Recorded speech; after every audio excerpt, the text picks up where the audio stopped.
updated Bubbly. What's going on, guys? Breezy here with my September 2012 edition of Bubbly. You guys should already have a general sense as to how this works, so let's get right into it, shall we? We have Stratos, 3 Alias, 3 Bubbleman, 2 Photon Thrashers. Only 9 monsters in the main. For the spells, we have 2 Duality, 2 E-Call, 3 Miracle, 2 Super Poly, 3 Gemini Spark, the Warrior returning alive, Soul Taker, Rhoda, Book of Moon, Dark Hole, Heavy, and Reborn. For the traps, we have 2 Fiendish Chain, 2 Bottomless, 2 Mirror Force, the Solemn Brigade, 1 Torrential, Hero Blast, and Dimensional Prison. Extra deck, 2 Shining, 2 Zero, Nova, Tornado, Gaia, Escuridao. Those are the fusions. The Xyz lineup: Blade Armor, Maystroke, Roach, Utopia, Gemini Pearl, Heroic Champion Excalibur, and number 16, Shockmaster. Well, folks, as you can see, some of the obvious changes that have been made to the deck is due to the September list. I had to drop the dualities and the E-Calls to 2 of each. Why Konami decided to drop duality to 2 is just beyond belief. Same goes for E-Call in my opinion. But then again, that just leaves some room for other considerable techs, such as Warrior returning alive, which allows me to recycle any one of my heroes. And also, these guys are warriors, so I can recycle these guys as well, if nothing else. Soul Taker. Why I prefer running this over Smashing Ground, possibly. I like Soul Taker for 2 reasons. 1, you get to pick the target you want to destroy with it, something that you can't do with Smashing Ground. And 2, it causes a lot of things to miss their timing. A lot of effects to miss timing, I should say. Especially against another hero deck, you can blow up the opponent's Shining with it, and its effect to recycle banished heroes would not be able to be activated. Why is this? Because this part of the text right here: destroy or face up monster, then your opponent gains 1,000 life points. Because of this, a lot of monsters that have those when this card is sent from the field to the graveyard, or when this card is destroyed into the graveyard and all that other jizz, those effects cannot be activated because they missed their timing because of this. It's all in the wording.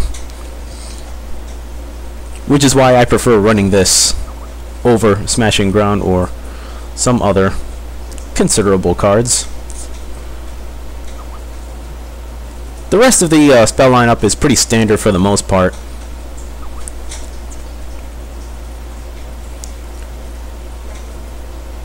And if you noticed here, I've got 2 Mirror Forces instead of just 1. Again, Konami, you fail. Why you decide to bring this up to 2 is just beyond belief. So I dropped 1 Torrential in place of the second Mirror Force. And speaking of Torrential, I dropped 1 simply because I want to maintain my field presence, per se. So 1 is fine in my opinion.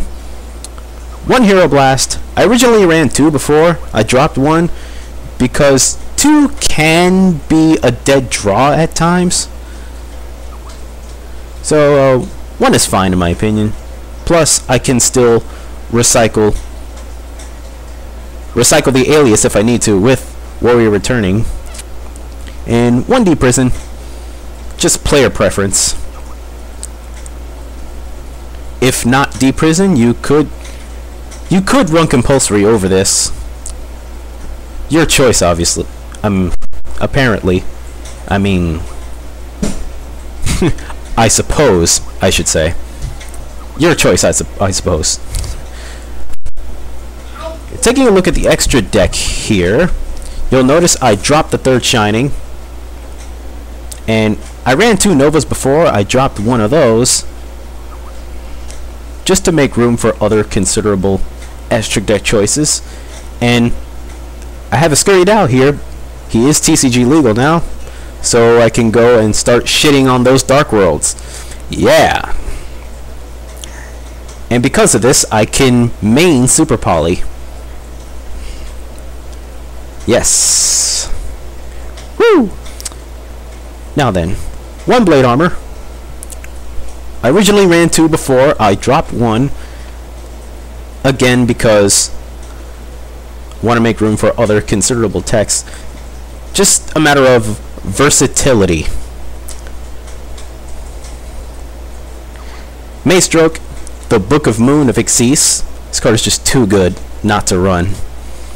And plus he's a dark, so he's an Scurry Dow target if you need it. Roach, another dark target for a Scurry Dow.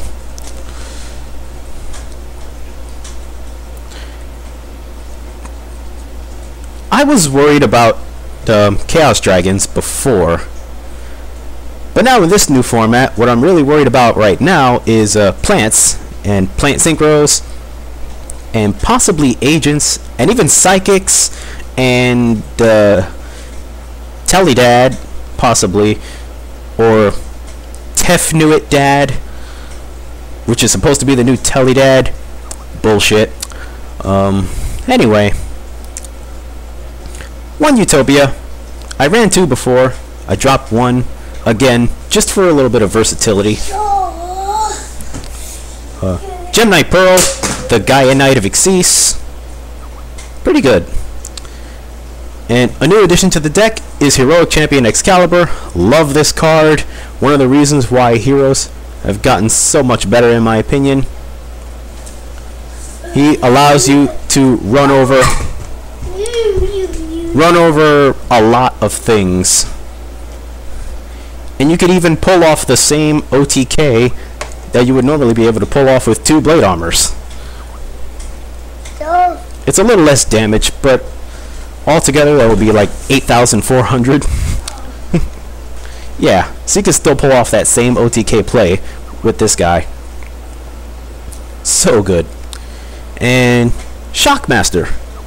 3 level 4 monsters on the field does happen occasionally. So depending on the situation, you can just drop this, call out a type of card depending on the situation, and just lock down the opponent from there.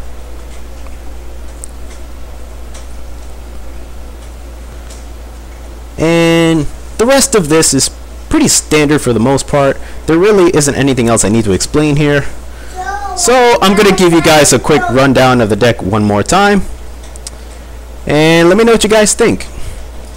If you guys have any questions, problems, or concerns, or if you guys have any suggestions on what you think I should change, just leave a comment down below. I really do appreciate any constructive feedback. And I would also appreciate if you just take a moment of your time to hit that like button. And also take another moment of your time to hit that subscribe button as well if you want to see more deck profiles and more duels. And let me know if you want to see some duels with this. Again, just comment down below, leave your suggestions or feedback. Let me know what you guys think. And I hope to see you guys again soon. Until then, this is Breezy, signing out. Peace.